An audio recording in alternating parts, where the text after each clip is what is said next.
Hey, what's good, everybody? Bargain Brother with you again, sliding through for another video. Thanks for taking a few minutes to rock with me. And if it's your first time here, we basically talk about money and all things money on this channel. So that's talking credit cards, credit unions, stock market, real estate, crypto, side hustles, etc. If any of that stuff is what you're into, go ahead, punch the like button right now. Hit the subscribe, share, and pump that notification bell while you're at it. So in this video, it's pretty much all about real estate. And the question that keeps running around is a real estate crash coming? So my short answer is no. There's not a crash coming, but I can't answer that with 100% accuracy because there's many markets across this country and there are some that could see a crash. But what's more likely to happen is a correction.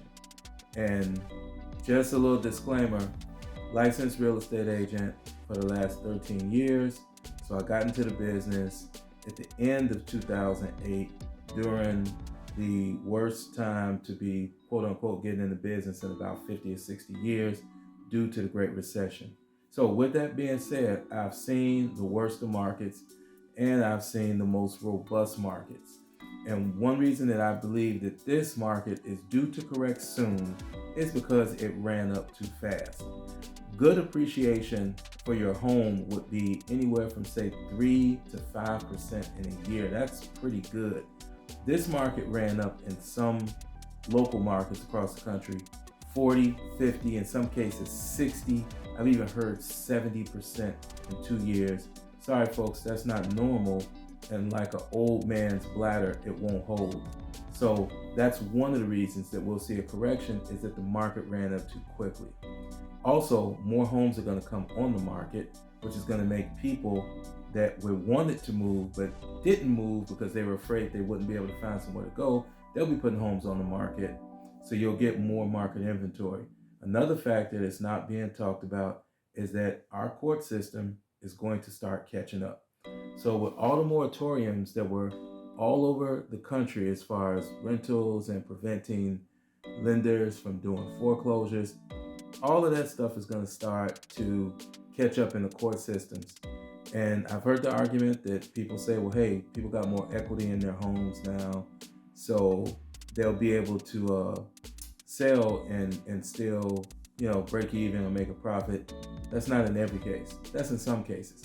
There's going to be some foreclosed homes coming onto the market. And actually, some of these foreclosed homes were sold during this boom of 2020 and 2021 into 2022. So some of those homes are already in default and have started the pre-foreclosure process with the lenders. So we got homes that are going to be coming on the market. I still think that 2022 will be relatively safe, but once you get to the end of 2022, I think the correction, you'll really start to see some changes. And I didn't even bother to mention interest rates because the interest rates are not bad. People think they're bad because if you got into real estate in the last couple of years, you think that 3% is normal. So I'm going to give you a news flash. 3% ain't normal. Banks aren't trying to do deals for free. They want to make money off of lending money. That's the business they're in. They're not in the real estate business. They're in the business of making money by lending money. They lend the money that you put in your checking and savings account to people to go and buy homes, to go and buy cars, credit cards, for personal loans. That's how they make money, okay? So the interest rates are not bad.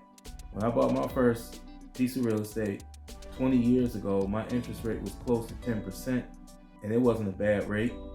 It was the going rate. It was the rate that was happening at the time. I didn't have bad credit, but that's just what rates are. So people that are whining about 5 and 5.5%, which I actually think it's going to get up to about 7% before it starts to subside, they're just living in a fantasy world because banks aren't in the business of lending money for free. They're in the business of lending money for profit, okay?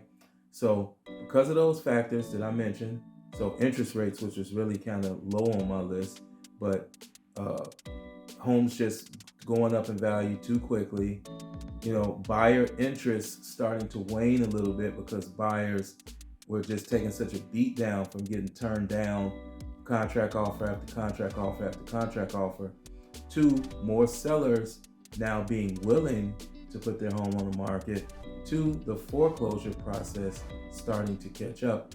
All of this plays into a correction that will happen and not a crash. To what level will the correction be? It really depends on your market. Some markets it may be 5%, a very small correction. Some could be 10, some could be as much as 20 or 30%. It really just depends on the consumer, because one thing that home buyers fail to realize is they have more power in setting the market than they think. Because if some people just chose to set this thing out and kept renting or whatever they were doing for living before deciding to get into the housing frenzy, prices may not have gone up so quickly. Anytime you have 10 and 15 and 20 people dueling for something, the winner is usually the loser, because it's the person that overpaid. So look, those are just my thoughts, and that's coming from someone that's been in this business for over a decade, that's seeing the worst of the markets, that's seeing extremely crazy, robust markets like what we've been in for a while and what seems to be starting to subside a bit, and a little bit of everything in between. Okay, so hey, that's what I got. A crash is not coming, but a correction likely is. Hey, if you thought that was a good video, do me a favor, subscribe, like, and share, hit the notification bell. And on that note, I'm out. Peace. See ya.